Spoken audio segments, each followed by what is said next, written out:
Você está ouvindo o audiobook de Revista Espírita de 1858, de Allan Kardec. Agora, você vai ouvir o capítulo 91. Novembro. Palestras familiares de além-túmulo. Meeme Ali, segunda comunicação 1.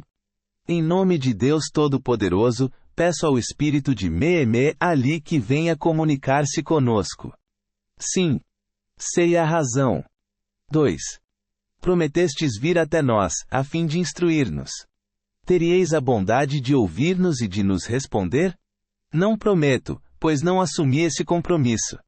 3. Substituamos o prometestes, por fizeste-nos esperar. Quereis dizer? Para satisfazer a vossa curiosidade. Não importa. Prestar-me-ei um pouco. 4. Considerando-se que vivestes ao tempo dos faraós, poderíeis dizer-nos com que fim foram construídas as pirâmides? São sepulcros. Sepulcros e templos. Ali se davam grandes manifestações. 5. Tinham elas também um objetivo científico? Não. O interesse religioso absorvia tudo. 6. Era necessário que os egípcios fossem muito adiantados nas artes mecânicas, a fim de realizarem trabalhos que exigiam forças tão consideráveis. Poderíeis dar-nos uma ideia dos meios empregados? Massas de homens gemeram sob o peso dessas pedras, que atravessaram os séculos. A máquina era o homem. 7. Que classe de homens eram ocupados nesses grandes trabalhos? Aqueles a quem chamais de povo. 8. Estava o povo em estado de escravidão, ou recebia um salário? À força. 9. De onde tiravam os egípcios o gosto pelas coisas colossais, em vez das coisas graciosas que distinguiam os gregos, embora tivessem a mesma origem? O egípcio era tocado pela grandeza de Deus. Procurava igualá-lo, superando suas próprias forças. Sempre o homem. 10.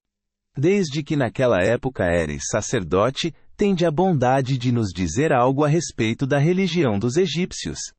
Qual era a crença do povo, relativamente à divindade? Corrompidos, eles acreditavam em seus sacerdotes. Seus deuses eram aqueles que os mantinham sob o jugo. 11. Que pensavam da alma após a morte? Acreditavam no que diziam os sacerdotes. 12. Sob o duplo ponto de vista de Deus e da alma, tinham os sacerdotes ideias mais sãs que o povo? Sim.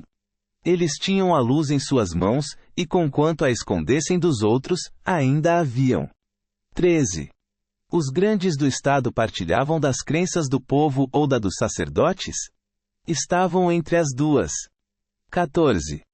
Qual a origem do culto prestado aos animais?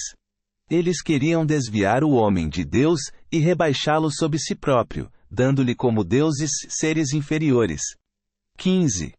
Até certo ponto compreende-se o culto dos animais úteis. Mas não se compreende o de animais imundos e prejudiciais, como as serpentes, os crocodilos, etc. Ponto de exclamação. O homem adora aquilo que teme. Era um jugo para o povo. Os sacerdotes não podiam crer em deuses feitos por suas mãos. 16.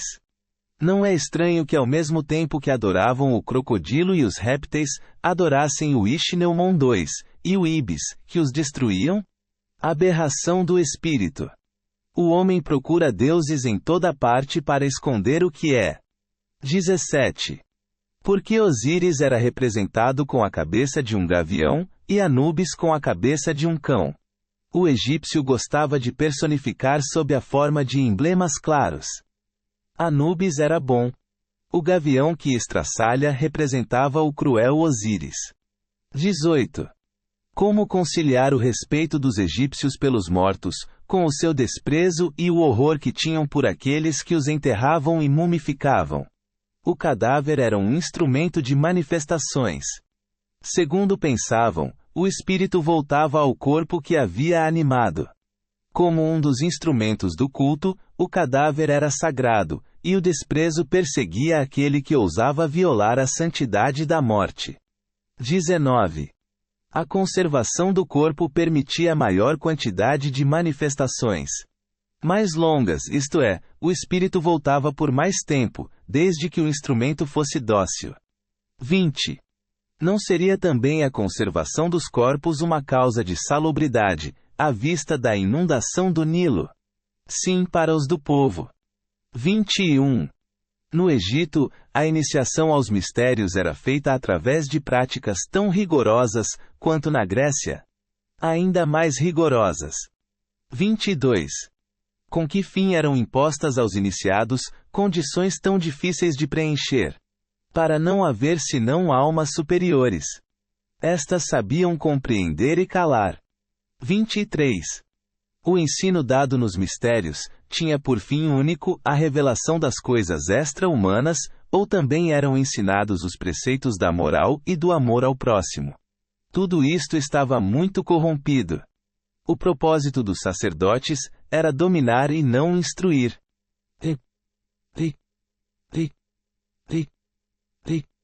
O Dr. MUHR 3, 1. Evocação. Eis-me aqui. 2. Teríeis a bondade de nos dizer onde vos achais? Estou errante.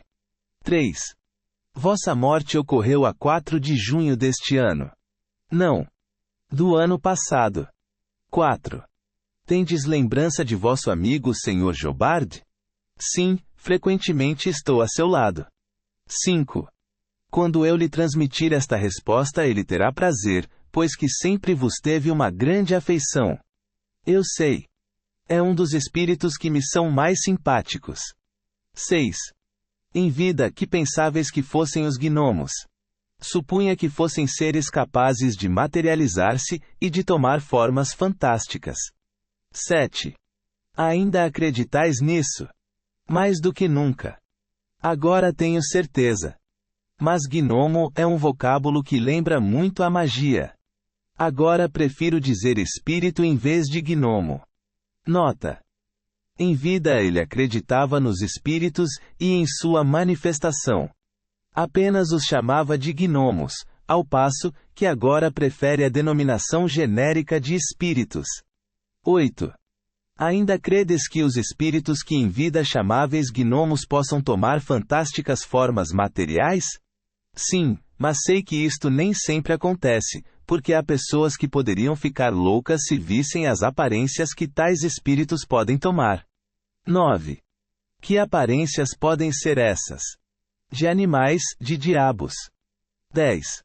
Uma aparência material tangível ou uma pura aparência, como em sonhos e visões.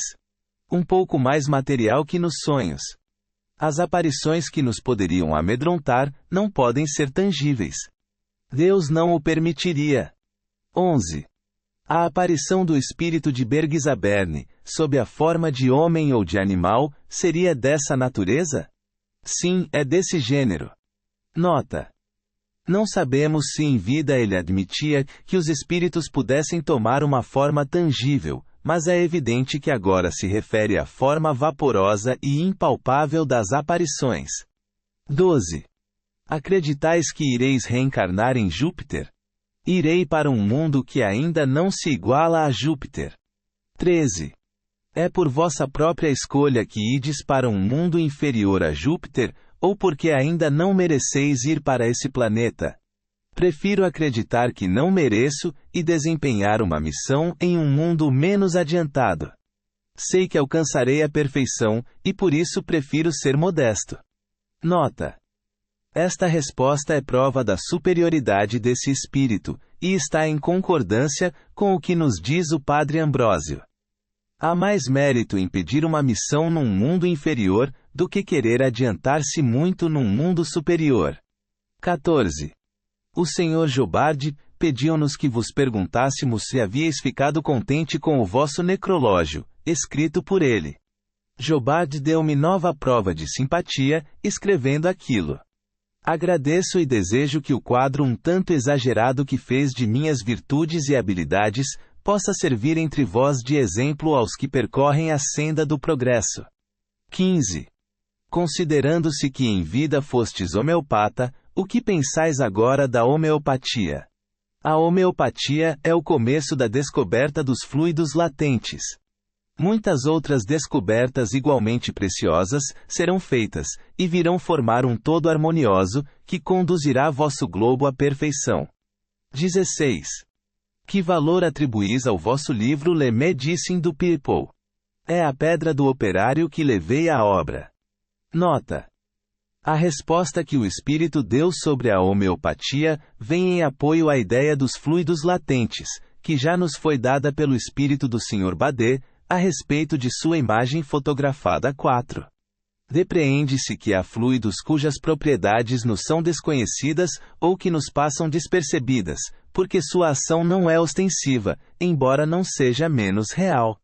A humanidade se enriquece de conhecimentos novos, à medida que as circunstâncias tornam conhecidas as suas propriedades.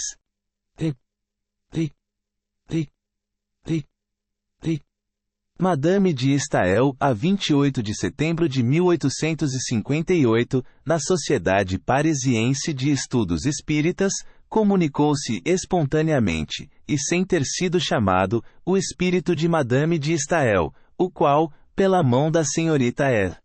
médium psicógrafa, deixou as seguintes palavras: viver é sofrer, sim, mas a esperança não segue ao sofrimento.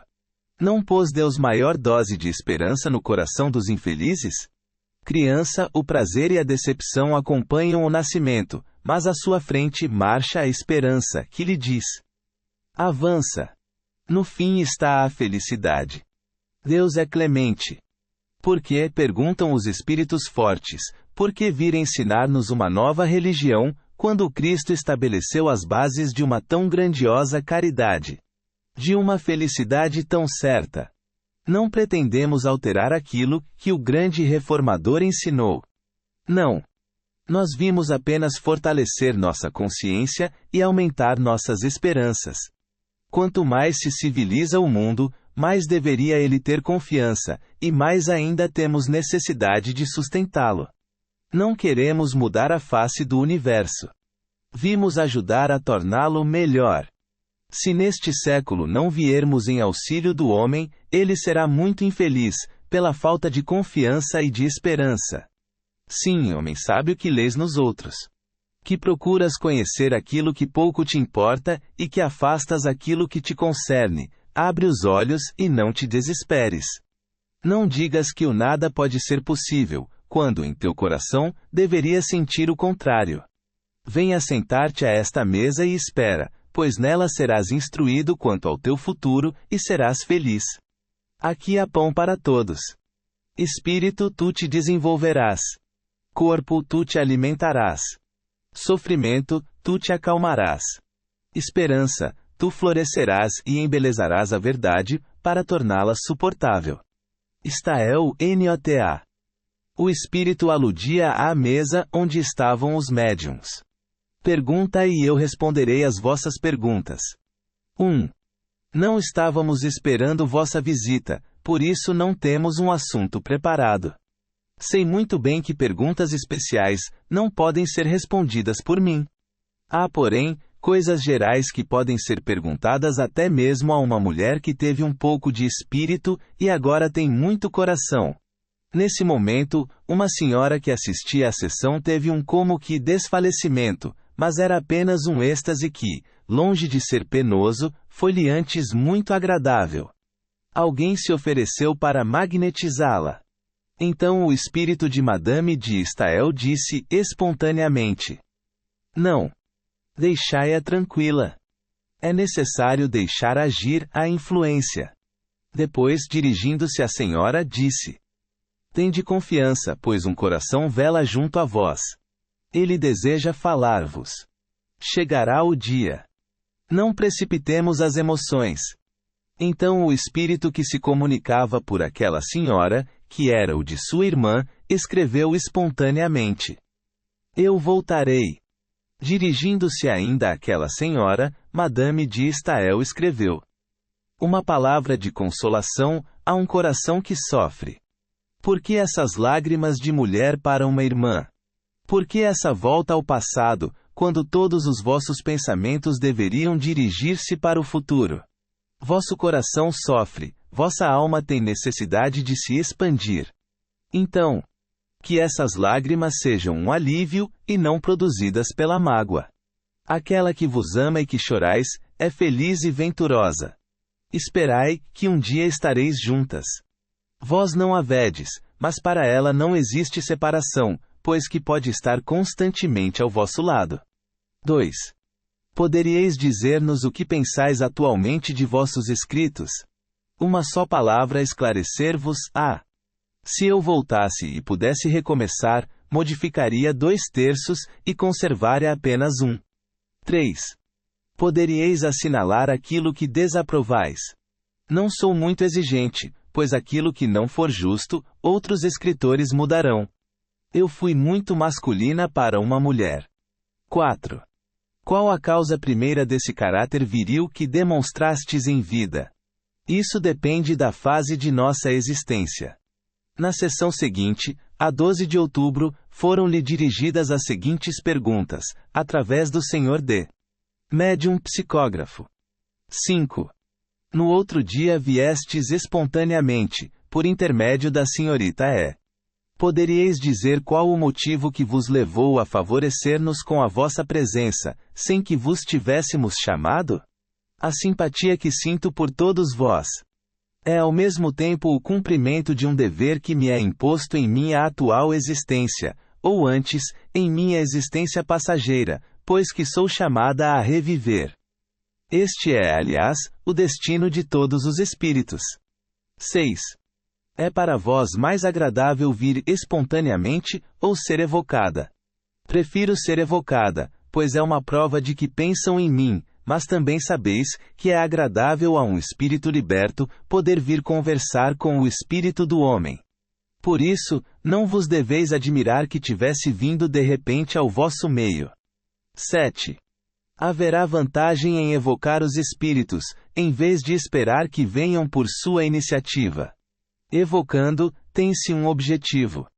Deixando que venham, corre-se grande risco de ter comunicações imperfeitas, sob muitos aspectos, porque tanto vêm os maus quanto os bons.